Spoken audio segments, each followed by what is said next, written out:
Hello everyone, Shrimati मोहरी देवी Tapadia girls college के YouTube channel पे आपका स्वागत है। आज हम केमिस्ट्री क्लास में जो टॉपिक आपके डिस्कस करने वाले हैं वो आपके हैं एक्सप्लेनेशन ऑफ आयनिक स्ट्रेंथ। आज का जो अपना वीडियो है इसमें जो आयनिक सामर्थ्य है उससे रिलेटेड है जो अपने बात करने वाले हैं। इस वीडियो के अंदर अपन जो आयनिक सामर्थ्य के बारे में देखते हैं तो यहाँ पर देखिए आयनिक सामर्थ्य के बारे में क्या बताया गया है कि किसी विलेन के अंदर अपन बात करें जो आयन है उसकी उपस्थिति के कारण जो उत्पन्न आपका वैद्युत सामर्थ्य है उसका जो मान है वही सामर्थ्य क्या कहलाती है, आपकी आयनिक सामर्थ्य कहलाती है। कि भी किसी विलेन के लिए अपन ने बात की है तो यहाँ पर अपन इसको किस तरह से एक्सप्लेन कर सकते हैं कि भी आपका किसी विलेन के लिए अगर अपन बात करते हैं, इस विलेन के अंदर अपन क्या कह रहे हैं कि आयनों की उपस्थिति के कारण कि आपके आयनों की उपस्थिति के कारण इनमें क्या उत्पन्न हो जाती है, तो इनमें क्या देखने को मिलती है, इनमें वैद्युत सामर्थ्य उत्पन्न हो जाती है। क्या है, क्या उत्पन्न हो जाती है, वैद्युत सामर्थ्य उत्पन्न हो जाती है। ये जो सामर्थ्य उत्पन्न होती है इसका आंकिक मान कह दें या फिर इसका माप कह दें या फिर इसकी संख्या कह दें कि भाई इनमें से कोई एक जो है वैल्यू है वो वैद्युत सामर्थ्य है, वो इसमें आयनों के द्वारा क्या की जाएगी, उत्पन्न की जाएगी। तो अपन क्या कह सकते हैं, किसी विलेन में आयनों की उपस्थिति के कारण वैद्युत सामर्थ्य है उसका मान है प्राप्त होता है, या फिर कहते हैं उसका जो आंकिक मान है या कहते हैं उसकी संख्या है जो है वो प्राप्त होती है। तो यहाँ पर ये जो मान अपने को प्राप्त हो रहा है यही मान क्या कहलाता है, आपके आयनिक सामर्थ्य कहलाता है। भी आयनिक सामर्थ्य क्या होगी, अपन ने इसको एक्सप्लेन किया है। तो इस किस आधार पर किया कि भी आयनों की उपस्थिति के कारण उसमें वैद्युत सामर्थ्य है वो उत्पन्न हो जाती है और इसका जो आंकिक मान है, माप है, उसकी संख्या है वो उसकी आयनिक सामर्थ्य को क्या करेंगी, प्रदर्शित करेंगी, उसको बताएंगे। अब यहाँ पर क्या बताया गया है कि ये जो आयनिक सामर्थ्य है इसको क्या किया जाता है, इस म्यू के द्वारा क्या किया जाता है, प्रदर्शित किया जाता है। किसके द्वारा किया जाता है, म्यू द्वारा है वो इसको प्रदर्शित किया जाता है। अब यहाँ पर देखिए ये जो अपन ने लिखा है कि म्यू के द्वारा प्रदर्शित किया जाता है, तो इसको क्या किया गया, एक सूत्र के द्वारा क्या गया है, एक्सप्लेन किया गया है। अब इस सूत्र किस तरह से है, तो ये लिखा गया है म्यू इक्वल्स टू 1/2। ठीक है, एक तो चीज ये है आपके इसमें m1 z1 square plus m2 z2 का स्क्वायर प्लस n3 z3 का स्क्वायर और इसको डॉट डॉट करके आपके mn zn स्क्वायर के रूप में क्या कर सकते हैं, इसको लिख सकते हैं। क्या कह दिया कि भी किसी विलेन के अंदर आयनों की उपस्थिति के कारण उसमें वैद्युत सामर्थ्य उत्पन्न होती है, उसका आंकिक मान आपकी कह दें आयनिक सामर्थ्य कहलाता है। इसको म्यू के द्वारा प्रदर्शित किया जाता है। यहाँ पर जो म्यू की वैल्यू है वो अपन इस एक समीकरण कह दें या इस सूत्र के द्वारा क्या कर सकते हैं, अपन आयनिक सामर्थ्य को अपन यहाँ पर एक्सप्लेन कर सकते हैं। जहाँ पर अपन ने बात की कि भाई यहाँ पर जो आपका M1 M2 M3 और आपका Mn, ये सामान्यतः अपन बात करें जो आयन है जो अपन ने अलग अलग संख्याओं में लिए तो अपन कह सकते हैं आयनों की क्या आपकी मोललता है, क्या होगी यहाँ पर ये क्या है, सभी आयनों की क्या हो जाएगी, यहाँ पर मोललता हो जाएगी। इसी तरह से अपन यहाँ पर बात करें आपका Z1 Z2 Z3 और लास्ट लिखते हैं Zn। सामान्यतः इनको क्या कहा गया है कि ये जो है आपके जो आयन है उन आयनों की संयोजकता। तो यहाँ पर तो कह दिया अपन ने आयनों की क्या है मोलरता, और यहाँ पर क्या है आयनों की जो संयोजकता है उसको व्यक्त कर, या फिर कह दें कि इन पर उपस्थित आवेश की मात्रा। कि Z क्या है आयनों की संयोजकता, या फिर कह दें उपस्थित आवेश की मात्रा है कि भी कितनी मात्रा के अंदर यहाँ पर जो आवेश है वो क्या है आपका विद्यमान है, आवेश आपका यहाँ पर उपस्थित है। तो इस आधार पर अपन क्या कह सकते हैं कि जो आयनिक सामर्थ्य है इसको इस समीकरण द्वारा व्यक्त किया जाएगा।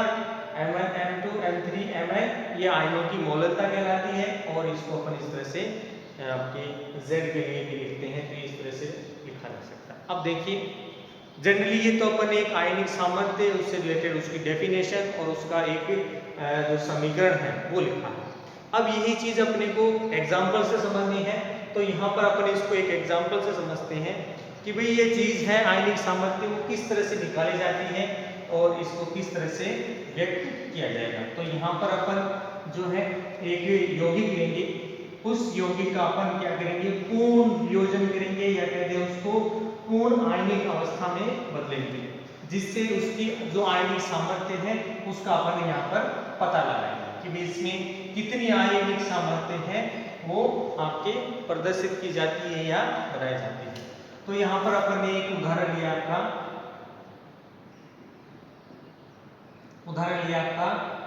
Ca3PO4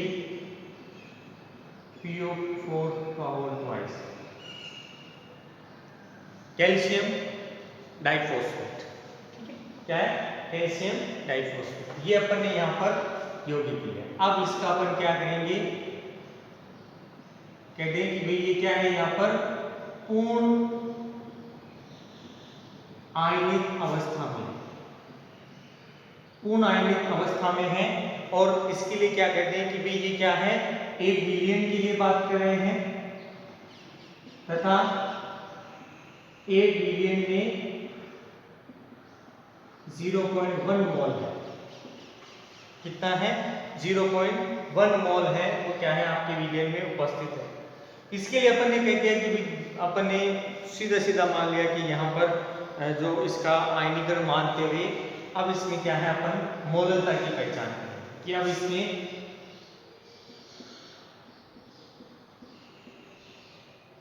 जो मोलरता है उसको अपन यहाँ पर देखेंगे। तो यहाँ पर सबसे पहले इसको आयनिक कंडीशन में बदले, तो यहाँ पर लिखें Ca3PO4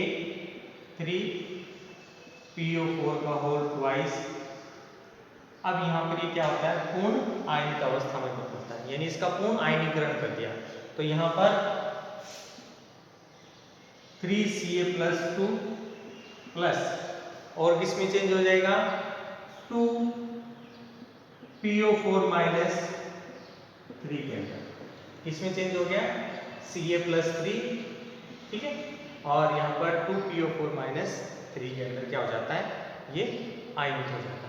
अब यहाँ पर बात करें तो यहाँ पर अगर अपन आयनों की मात्रा की बात करें तो यहाँ पर आयनों की मात्रा है वो अपन क्या लिख सकते हैं 3 इंटू, अब यहाँ पर ये जो पूर्णतया इसकी मात्रा कितनी दे रखी है 0.1 मोल, तो यहाँ लिख देंगे 0.1।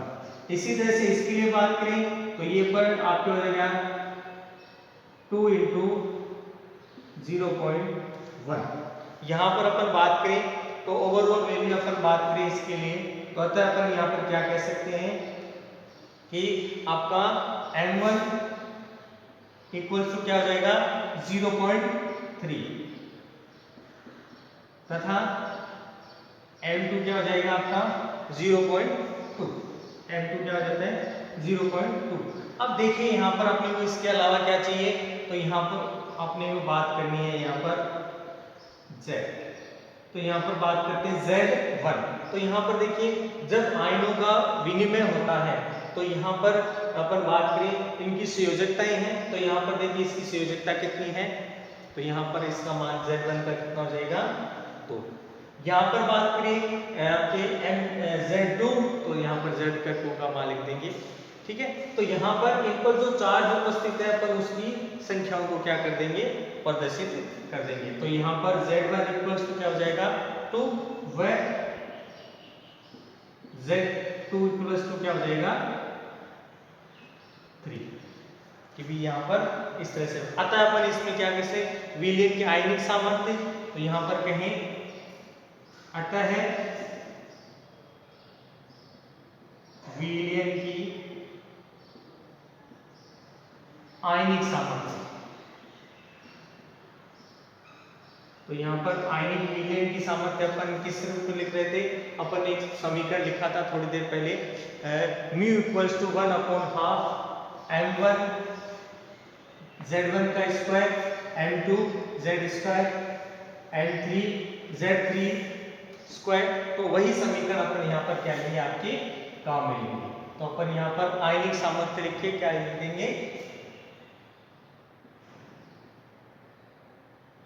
आयनिक सामर्थ्य कहते हैं म्यू इक्वल्स टू 1/2।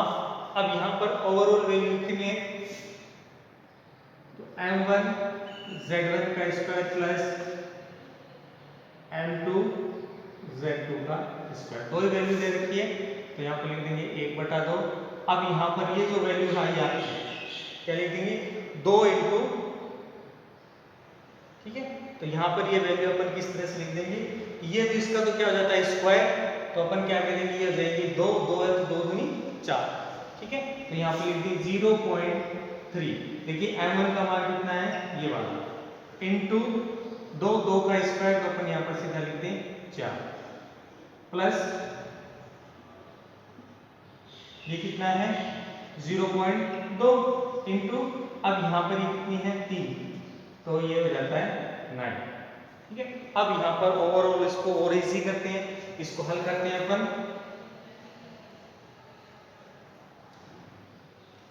तो यहाँ पर आपको क्या देखने को मिलेगा कि इस वैल्यू को अपन हल करते हैं 1/2, तो ये क्या हो जाता है आपका 1.2 प्लस ये हो जाता है 1.8,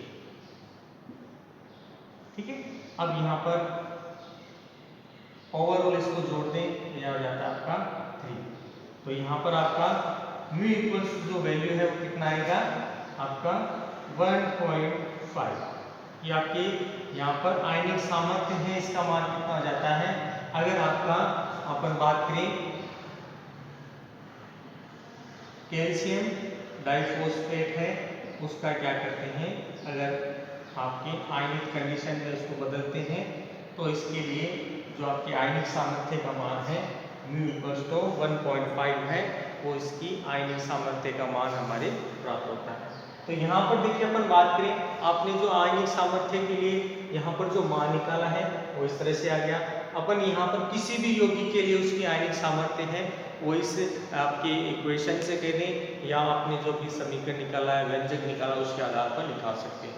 तो पहली चीज़ तो अगर अपन यहाँ पर एग्जाम के हिसाब से बात करें, तो एग्जाम के हिसाब से भी अगर आप दोनों तरीके से देखें, तो एक तो इसकी आपकी डेफिनेशन, और दूसरा इसका कोई आपका न्यूमेरिकल दे दे, तो दोनों के द्वारा ही क्या किया जा सकता है, एग्जाम में पूछा जा सकता है। तो ये था डियर स्टूडेंट आपकी एक्सप्लेनेशन ऑफ आयनिक स्ट्रेंथ, क्या कहते हैं आयनिक सामर्थ्य से रिलेटेड आज का अपना वीडियो। तो I hope you dear student आज का जो अपना वीडियो था आयनिक सामर्थ्य से रिलेटेड आपको पसंद आएगा। वीडियो को लाइक करें, शेयर करें, और इससे रिलेटेड आपके जो नोट्स बनाते रहें। और इस वीडियो को देखने के लिए धन्यवाद।